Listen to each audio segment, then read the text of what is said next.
Pendant les jours de sa vie mortelle, il a présenté avec un grand cri et dans les larmes sa prière et sa supplication à Dieu qui pouvait le sauver de la mort. Et parce qu'il s'est soumis en tout, il a été exaucé.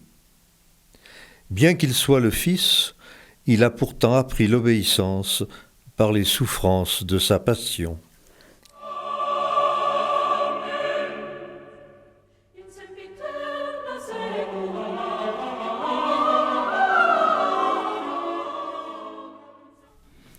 La solitude a 3 visages.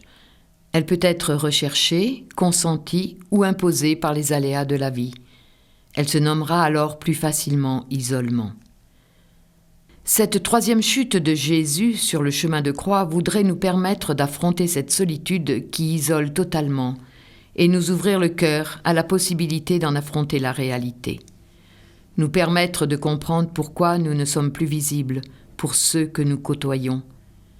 Cet isolement est-il un état d'âme, un abandon de nous-mêmes, quelle que soit notre situation matérielle ?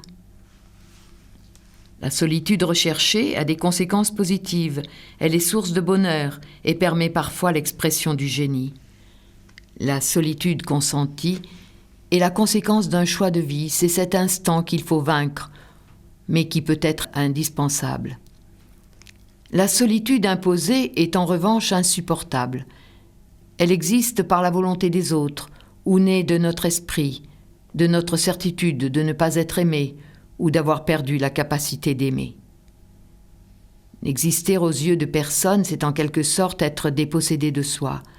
Alors, retournons-nous vers Jésus tombé pour la 3e fois. Que nous dit-il sinon de nous relever, car lui nous aime, et il nous prouve que nous existons pour lui, au point qu'il va mourir pour nous le prouver, et donc que nous y croyons. La Genèse nous apprend qu'après avoir vécu dans un état fusionnel de communion parfaite avec Dieu, l'homme s'est retrouvé seul, coupé de lui.